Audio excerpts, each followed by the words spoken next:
transportation is a hot issue here in the Low Country, along with equity and equality.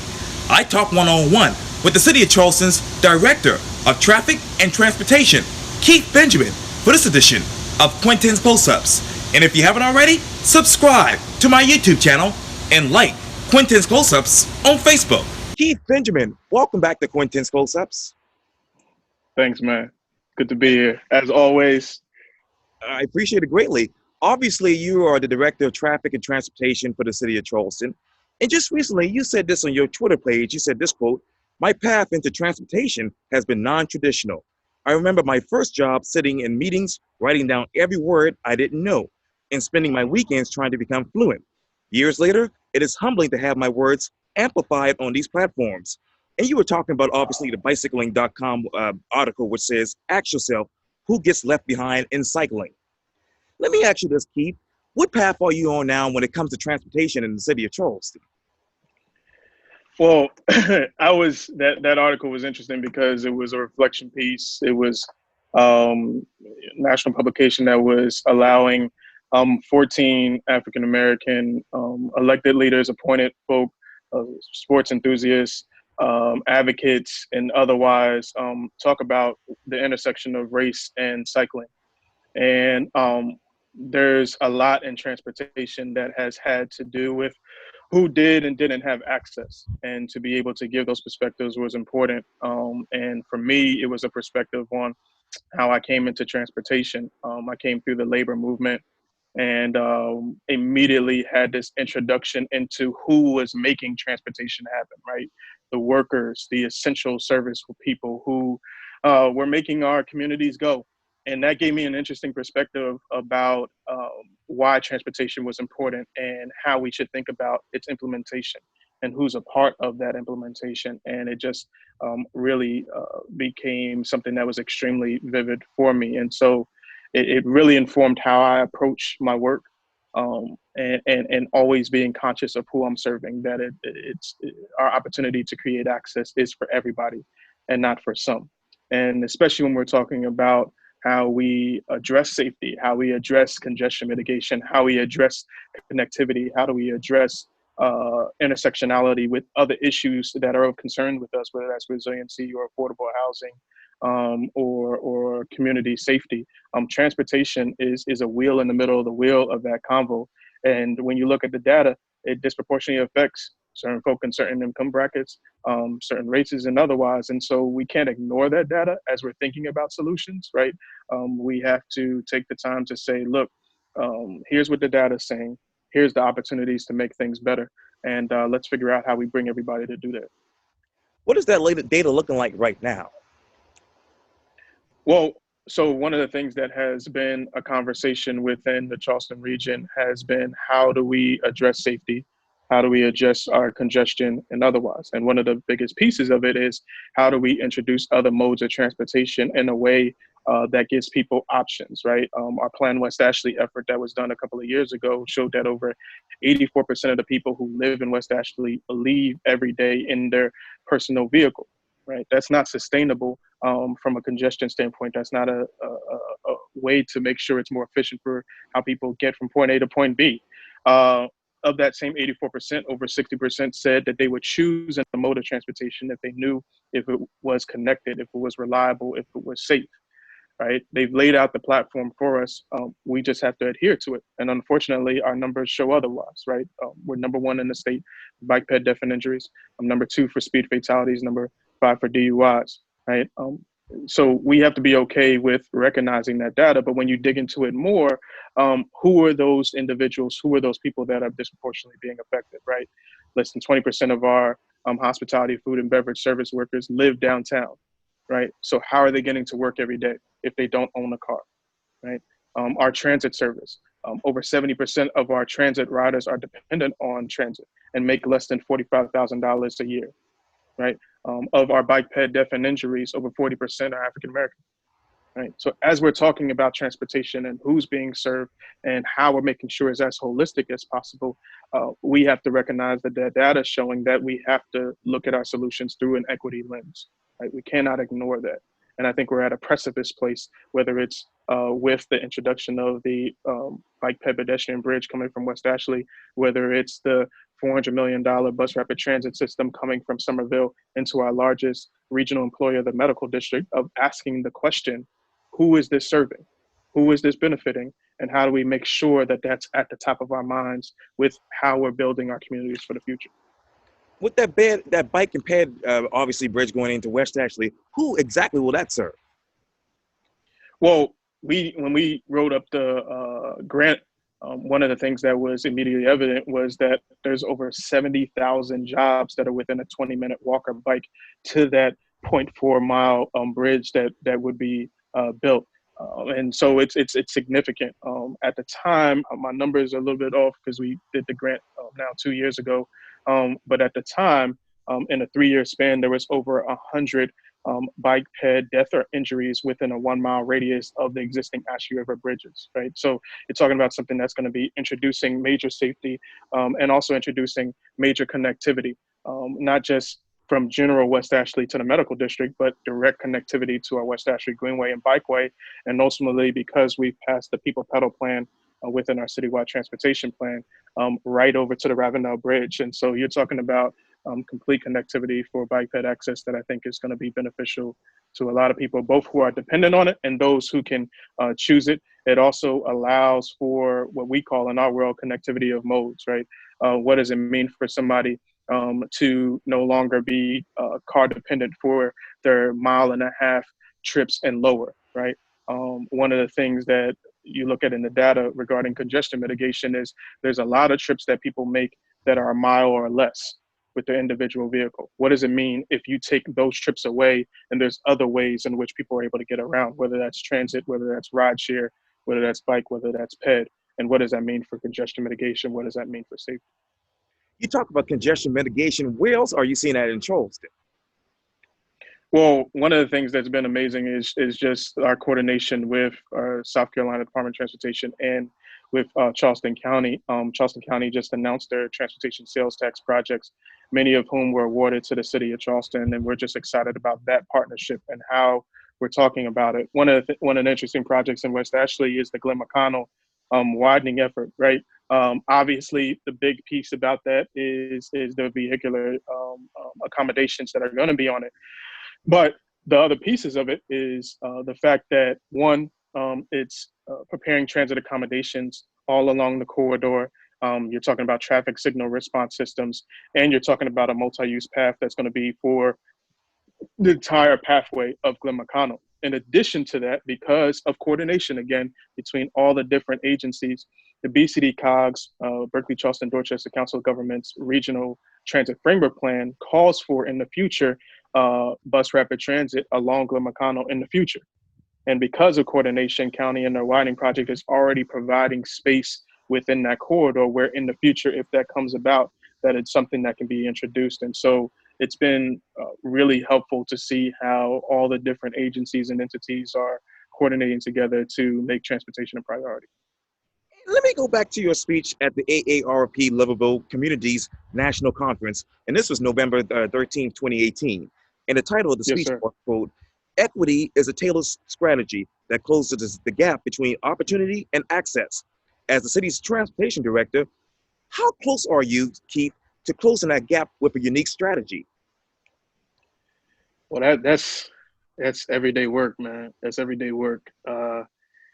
Um, when I first came on board, there was a mentor who pulled me to the side and he said to me, if you look at a jar and you try to fill up that jar, your first inclination is to try to grab the largest marbles that you can find and fill that up with the jar. But if you fill that jar with those large marbles, you'll have a lot of gaps. But if you take small marbles, medium marbles, large marbles, extra large marbles, and you start filling that jar up, you start closing those gaps. And what he said to me, your goal is not to gain the large marbles. Your goal is to close the gaps.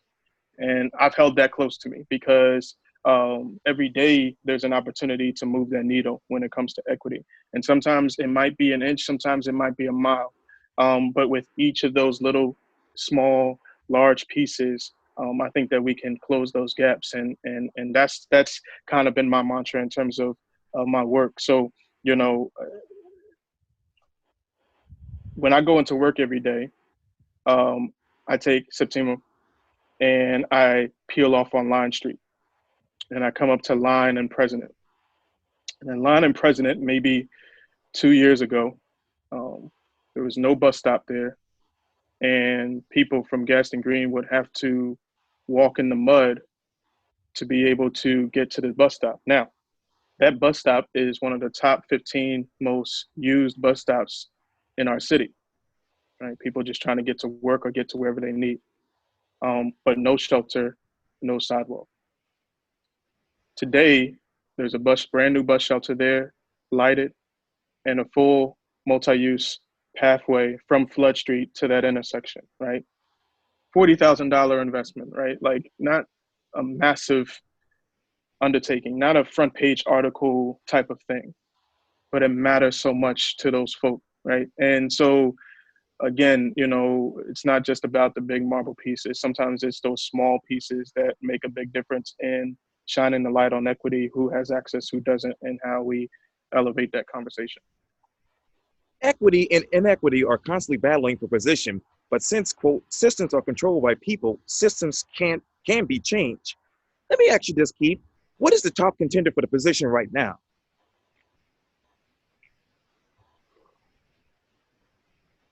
Man, hard question.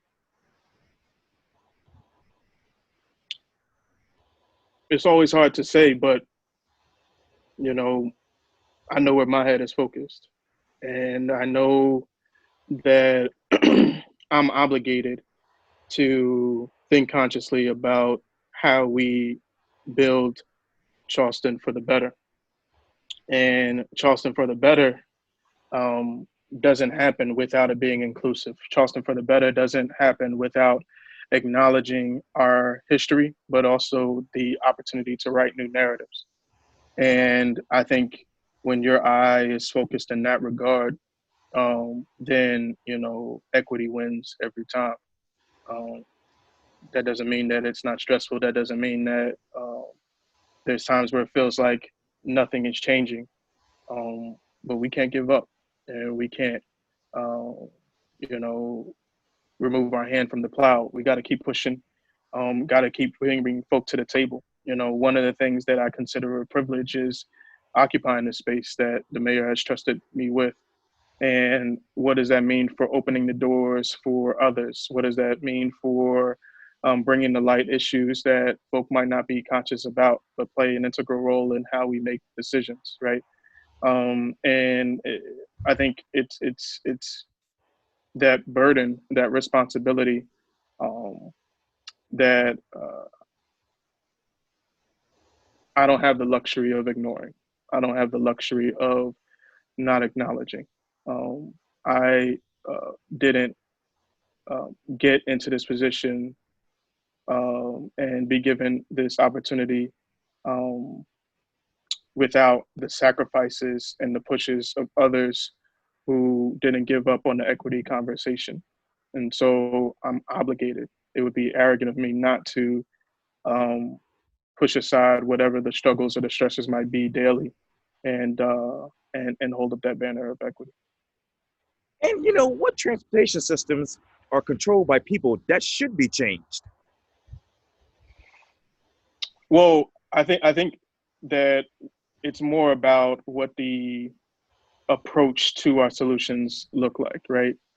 And there's so much shifting and changing in terms of how our community is formed, who it's for, and who has access. And so at every juncture, I think we have to think consciously about that, right? A great example is with the Low Country Rapid Transit. You're talking about 26 miles of mass transit that's going to significantly transform those corridors from Somerville into North Charleston into our city's Upper Peninsula. A big part of that change is what's called transit-oriented development, right? Development patterns that occur within quarter-mile radiuses of these new transit stations and new transit hubs. Who is that going to be for? How does affordable housing play into that? Who gets access to that? What does health and education and recreation space play into the build out of those? We both know that throughout the vast majority of that corridor are areas that have lacked investment for a significant amount of time. The introduction of this mass transit system is going to significantly change that. How are we having conversations ahead of time of what that looks like for everybody and not just for some? And many, if most not system, most systems have historically that Benjamin notes, quote, were purposeful in its promotion of inequities. Those inequities need to be acknowledged. Let me ask you this, Keith. What transportation inequalities in Charleston needs to be acknowledged right now? One of the biggest things I think is the dignity of access. And that's extremely important, right? Who has access and who doesn't. You know, our two, outside of the major highway capacity and roadway capacity projects that are moving forward, whether that's Main Road or Glen Mcconnell or 526 or otherwise, our two most pivotal projects happening in our low country region is a bike and pedestrian bridge and a bus rapid transit system. What are our numbers? Well, I mentioned it earlier, right?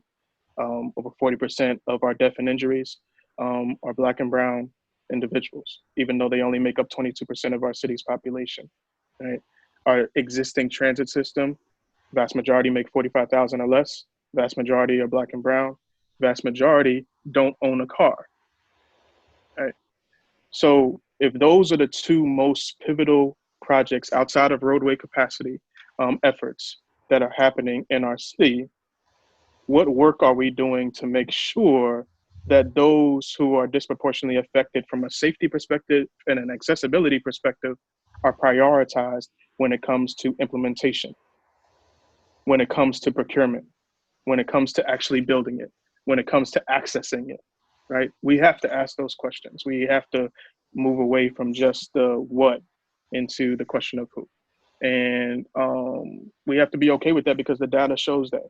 And so I don't feel that I'm going to be effective in my position. I don't feel like I'm going to be effective in helping move those projects forward if those who are disproportionately affected by it are not properly served. And so that has to be at the forefront of the mind. And you talk about that roadway capacity. What is that in the city of Charleston? Well, a lot of those projects are very much benefits of the Charleston County sales tax effort, right? So you talk about Maybank and River that's currently being constructed that a lot of folk are excited about. That's going to add additional turn lane capacity, bring mass arms to that intersection, allow people to be able to more easily get on and off of Johns Island. Mentioned earlier, Glen Mcconnell and the benefit of that capacity project, and also Main Road, the flyover area there, creating major connectivity from Beast Ferry Road over to the Johns Island area. It includes a prioritization that we had in our citywide transportation plan, right, as it comes over the flyover, but also includes additional bike ped access, connecting the multi-use off of Beast Ferry over the flyover into the Johns Island area. So when you're thinking about those major roadway capacity improvements, those are pieces that are coming out, things that we've been excited about collaborating with Charleston County on. And you also said this, quote, equity is an intentional elimination of disparities disproportionately impacting marginalized people in the community. It's joining together to take proactive steps and embracing the complexities of experience, elevating the potency of inclusion, exposing the creativity in every community, demanding honesty and our calling out of racism and oppression, both overt and systematic, and striving to empower its citizens to implement goals. What more disparities does equity have left to eliminate when it comes to transportation, Keith? Well, we have to be conscious about the history of transportation and how it's been implemented and who it benefited and who it didn't, right? Transportation, whether directly or indirectly in a number of different ways, was a dictation of who could have access and who couldn't, who could be able to get involved in community and who couldn't. And so as we talk about introducing new opportunities to enhance connectivity and otherwise, there's that opportunity to say, look, we did this way before. And it created disparities that didn't benefit all. Now here's this new opportunity to think about it in a different and strategic way. And I think that that's helpful. And we have to be okay with acknowledging that. We have to be okay with doing that hard work. One of the things when I was in advocacy that we always talked about is you can't jump to the solution without acknowledging the hurt that occurred, right? And I think it's very easy for us to jump to the solution spaces, right? We need to, like, it's an imperative. We feel like there's a sense of urgency, right? There's growth happening, there's change happening. We need to get these solutions out.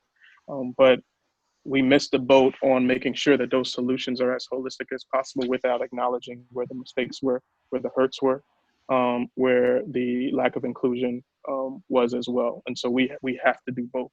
We have to do both. And with the COVID situation affecting the local economy so bad, how has it affected transportation projects here in the city?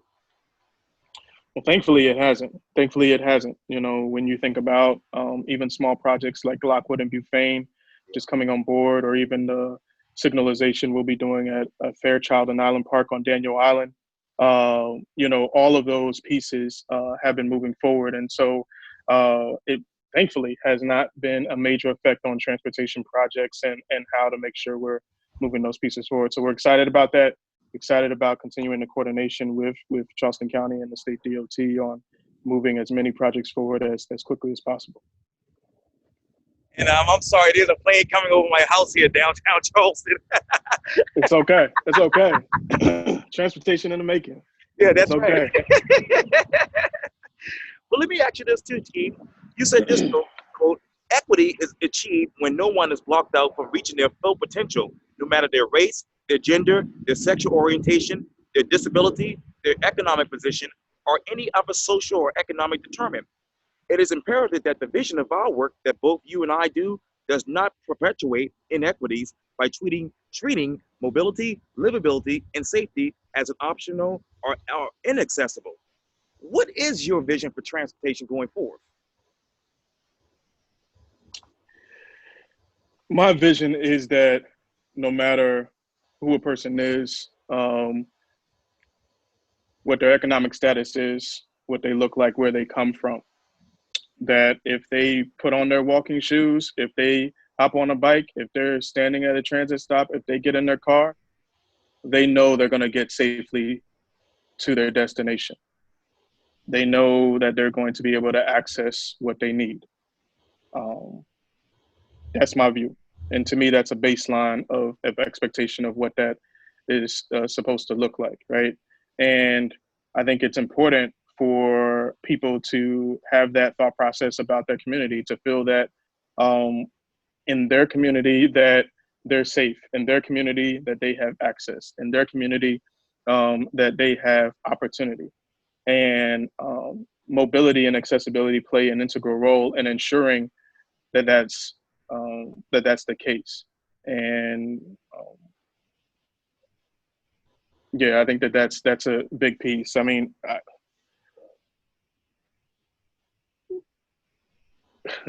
a couple of years ago when I was in, we had done some work after Freddie Gray had been killed. And I think about this often because at the time I wasn't a father. And when we were out there, we got a chance to interact with some kids, and they were doing art, and they were asked to draw what their community, their feelings about community, what they felt community looked like. And this one little girl, in her drawing, did 3 presumably dead bodies on the ground, and it had like Freddie Gray, Trayvon Martin, Michael Brown on their chests. And it shocked me because at the time, as the girl's age, she was 8. But the question that the kids were posed was for them to draw what they felt about their community, draw what they believed about their community. And the only thing that could come to this 8-year-old girl's mind was death at 8 years old. Not opportunity, not who she wanted to be. The only thing that could come to her mind was death. And at the time, I wasn't a father. I'm a father now. My son is 3. And you think about, as somebody is dwelling in their community, wanting to figure out how they contribute, um, what is being placed into their minds that gives them a sense that they belong, that gives them a sense that they have an opportunity to contribute, that gives them a sense that they have access, right? And it's constantly in my mind that as we're making these decisions about what community looks like, um, that it's inclusive enough where that little girl or my son can have a different vision of what that looks like, a vision that's inclusive of them, a vision that allows them to think that they can do whatever they want to do, they can be whatever they want to be, that they can have that level of access.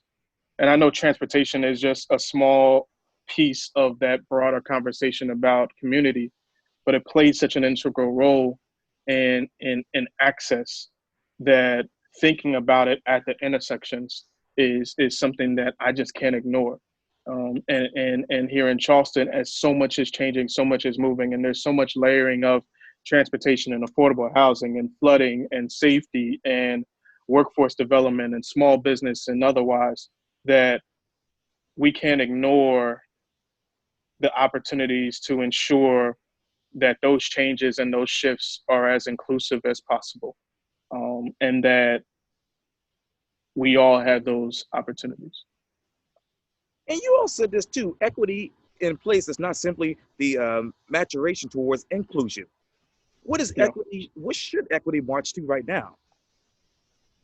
Well, what I mean by that is that I think that a lot of times the equity conversation sticks to, who's in our stakeholder group, who have we talked to, how many community meetings have we gone to? But I think the graduation from that is who's a part of the decision-making table. Where are our investments, our financial investments going to as it applies to the communities that are being served?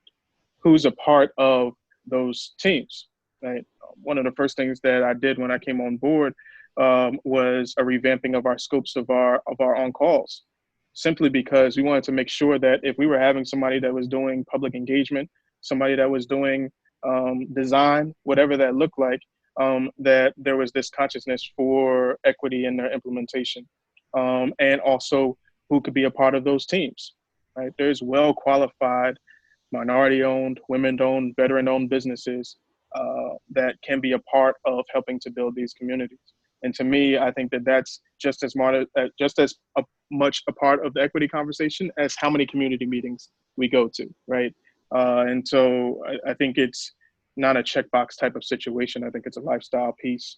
And because there's so many shifts and changes happening in our community, that we have to be okay with that. I'm excited about the Equity and Racial Reconciliation Commission that the mayor has put forward, and Councilmember Gregory and Councilmember Saccharin that are going to be working on those issues. There'll actually be a mobility and housing subcommittee that'll be digging into some of these issues. And so just excited about what that will bring forward, what solutions will come from that too. Keith Benjamin, thank you so much for your time. And again, welcome back to Quintin's Close-Ups. Thanks, man. Always appreciate it. Always appreciate it. Oh, likewise, anytime.